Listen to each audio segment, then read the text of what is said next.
Joe Seydl, why are you in the no recession camp? There's a lot of doom and gloomers out there coming out of the woodwork because of the stock sell-off. Why aren't you among them? That's right. The capital markets are signaling recession pretty loudly. If you look at the credit markets, the stock market, the treasury bond market, we see a shock emanating from the external sectors, which has weakened energy manufacturing across the country, states like Western Texas, North Dakota, West Virginia. But we think that shock is mostly isolated in that 15% or so of the U.S. economy. The other 85%, which is driven by the consumer, to us looks strong. We look at trends in job growth, wages, inflationary pressures in sort of non-energy and domestic sectors, all looks robust to us, and we're strongly in a no recession camp. All right, with that in mind, what do you see the Fed doing this year? Because they could slow things down if they hike rates too much. That's right. The Fed's taking a very gradual approach. They're data dependent. We think the data is going to continue to come in solidly to warrant 2 more rate hikes by the Fed this year, which at this point is a very out of consensus call. If you look at the Fed funds futures market, it's not even pricing in 1 rate hike, and it's only pricing in 1 rate hike next year. So this 2 rate hike forms our overall investment thesis, and it's way out of consensus right now. So how should people react with that in mind? Should they fight the Fed? Should they keep investing more? Are stocks cheap now?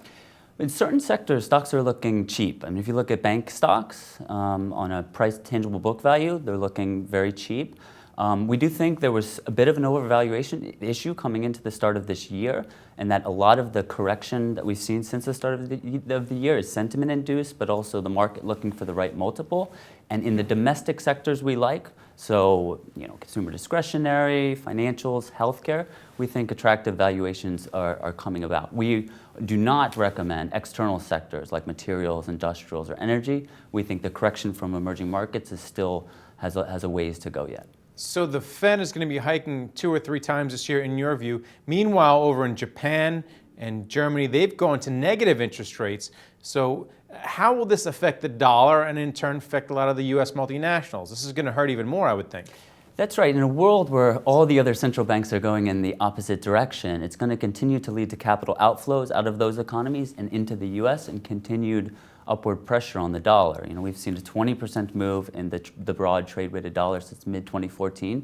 I think the majority of that movement is behind us. We think the dollar is going to continue to appreciate this year, but at a much more moderate pace. Currencies are always leading, and currencies have been pricing in divergence for a while now. Now it's a matter of that as that divergence starts to play out, you'll see a more moderate appreciation in the dollar, which the brunt of multinational the hit to corporate profits is probably also behind us, but we also are focused on the domestic portions, and to the extent that further dollar appreciation is going to weigh on multinational profits, we want to shift investments out of those areas into more domestically oriented profit generation.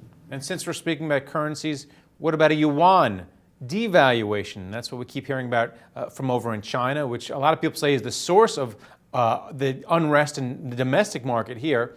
Tell me your view on China. Right, so China is trying to manage with a delicate balance this shift from an export-led, investment-led economy to a services and consumption-led economy.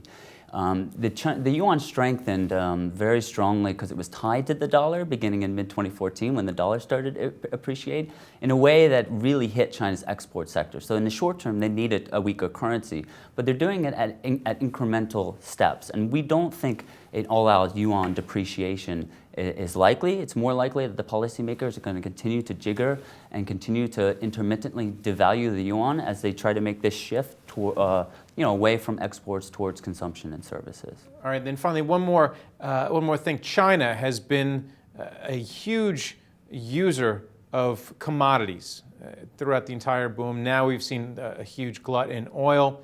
And lately, the stock market has been trading directly correlated with oil. So give me your view on where oil is going, because that could actually tell us the future of the stock market. That's right. We do think that China is stepping away from the old manufacturing, industrial-based economy to services, and they were the primary driver of the commodity appreciation in the 2000s, which is now culminating, and which is why you're seeing commodities, not only oil, but copper and base metals more generally, selling off as China makes this shift away.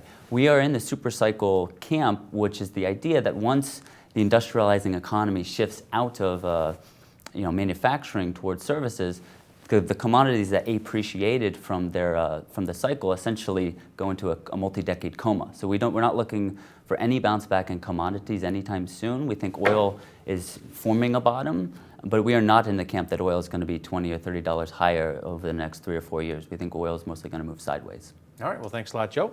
Thank you. Thank you for watching The Street.